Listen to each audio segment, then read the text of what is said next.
Rashod Bateman has signed a contract extension for the next 3 years. Let's talk about it.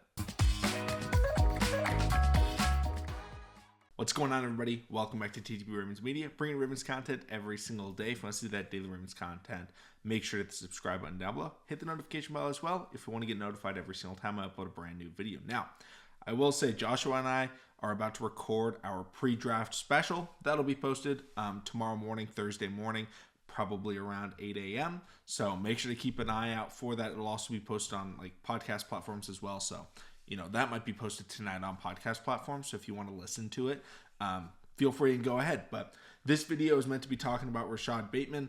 I didn't make the video earlier when it was first announced because I was waiting for them to release the contract details. They still haven't released the contract details. So, obviously once we find out what those details are, I'll be able to give more analysis on it.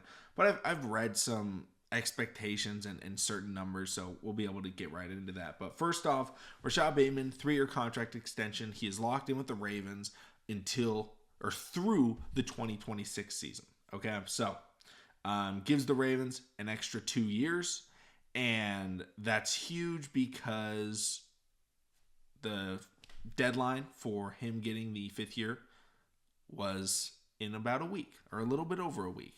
And so the Ravens decided, rather than doing that, let's just extend him. And by extending him, it shows their commitment to him, their belief in him, and it backs up what they had been saying throughout the offseason, right? John Harbaugh talked about Rashod Bateman saying, hey, he's going to have a big year. He's going to get involved.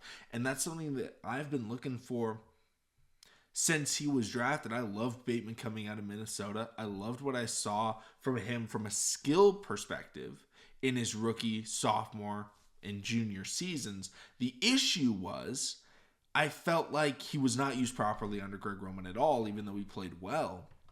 And then in the Todd Monken offense last year, the receiving room was very strange because it felt like Monken was trying to figure out what he liked, which makes sense. He wanted to test out guys, see where he wanted, players in certain situations. But I felt like we were putting Odell out there a little bit too much. We were forcing the ball to Odell, when in reality, the player that was getting open the most outside of Zay Flowers probably was, I think for sure, Rashod Bateman. The issue was he wasn't getting the targets. And I think part of the reason that is because so much of the offense felt like it was very quick. A lot of quick screen passes to Zay Flowers, check downs. Lamar Jackson drastically improved in that area where Greg Roman, that offense didn't have quick checkdowns and things like that. Lamar Jackson was having to wait for players to get open. And so when you see his Rashod Bateman's rookie year stats of, over 500 receiving yards in only 4 games started, 12 total games, but I think he got injured in a couple of them, so it doesn't count. But 500 yards, it was hey, this is a good season. But that's because Lamar Jackson was sitting and waiting for guys to get open, but Greg Roman's route concepts were down the field. And so Bateman was getting open 15 yards, past the line of scrimmage, but, that was the only guy that could get open. So Lamar could hit him. But this last year, it was snap, quick check to Zay Flowers as he opened, and then it was throw.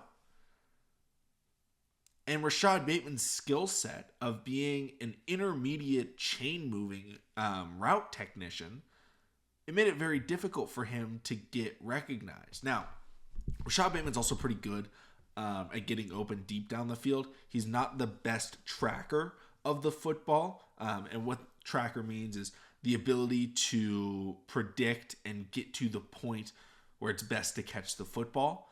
That's what makes deep threat. That's why being a deep threat is so hard in the NFL, is being able to see the launch angle and the velocity and know exactly where to position your body and, maneuver the defender away from where that spot will be to allow yourself the best catch radius. He's not the best at that, but what he's really good at, again, is getting very, very open. Very good route running, and I say it all the time, but when this man is practicing, he's a darn good wide receiver. And this offseason, I'm knocking on a lot of wood right here, Rashod Bateman's been healthy. He has not had a full off season in his career. And now he's getting a full off season. I know he's not technically at the Ravens facility, but he's working. We see the workout videos all the time. It's totally fine that he's working out. I think he's in Los Angeles or in California or something like that. Totally fine. I have no concerns about that. But I've said this so many times. I think Rashod Bateman at his floor is a wide receiver 3. And I think what he is he's a wide receiver 2 right now. And that's totally fine. Like, he's a competent wide receiver 2 that needs to be given more opportunities. And so when I'm looking at this draft class, especially now that the draft is on Thursday, it kind of reminds me of what we did last year. We signed Odell Beckham Jr. like really close to the draft. And yes, people were like, okay, now the Ravens aren't going after wide receiver. They could still go after wide receiver. You could draft a guy and be like, hey, this is going to be our wide receiver 3. Hope a guy, develops, becomes a wide receiver 1 or wide receiver 2 or whatever. But you're able to figure out what you want to do. And if a certain player fits that scheme, because it was, yesterday looking at the draft, it was like, okay, we have Bateman for 1 more year. What do we do? And it's like, okay, maybe we go round 1 wide receiver. Well, now we're at Bateman we have for the next couple of years. Do you want to use a first round pick on it? And I'm totally fine with still going wide receiver round 1. I think I prefer corner. If one of my corners is available, if Cooper DeJean or Kool-Aid McKinstry are available, I think taking them or an offensive tackle would be the smartest move for the Ravens. But the thing that we have to consider is how much money is he making, right? Rashod Bateman, the number I've read is 3 years, $15 million. I have no idea if that's correct. That's what people are saying, though. I've read people saying it's a little bit north of that. So maybe, 3 years, $18 million, $6 million a year, something like that. That's not paying a ton of money. So it's not like if we were paying Bateman $10 million a year, $12 million a year, it makes no sense for the Ravens to draft a wide receiver round 1 or round 2. But if we're only paying him $5-6 million, yeah, draft another guy. Like, you're going to get him on a cheap deal. It's not a situation where we're like, oh man, we're already paying one guy a ton of money. No. Like, our receiver room is incredibly cheap right now, even with Bateman getting this extension, right? We're not paying a Jamar Chase, in the next year. We're not giving him a $25 million, $30 million contract. Shout out to the Bengals. T. Higgins just officially requested a trade, and so did Trey Henderson. But we're not in that situation. We're not in this part where, like, we can only pay one wide receiver right now. It's like, we got time before we have to pay a wide receiver. We can totally draft one, and we can actually look for the best fit, right? Because we have a shifty yak guy in Zay Flowers. We have a route technician in Rashod Bateman. What's the final piece of the puzzle? Maybe the Ravens believe it's a deep threat. A speedster. Maybe the Ravens believe it's a big body, physical, run blocking type, like a Xavier Legette or Keon Coleman. Maybe they think, hey, if we just get an all around guy like an Adonai Mitchell, who I've been watching the film of recently. I'm starting to really come around on AD Mitchell. Kind of becoming a huge fan of him. So if we do draft him, sounds good to me. But I think that I'm very happy that we extended Rashod Bateman, because I think the value if we traded him would have been way too low. I think he's much better than the stats show.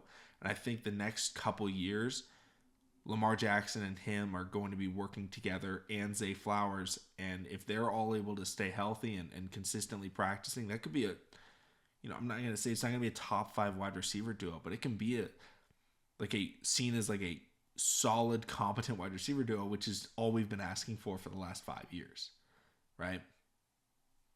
I'm super excited about it. Let me know in the comment section down below your guys' thoughts. Thank you so much. Subscribe for more, and I'll see all of you again tomorrow.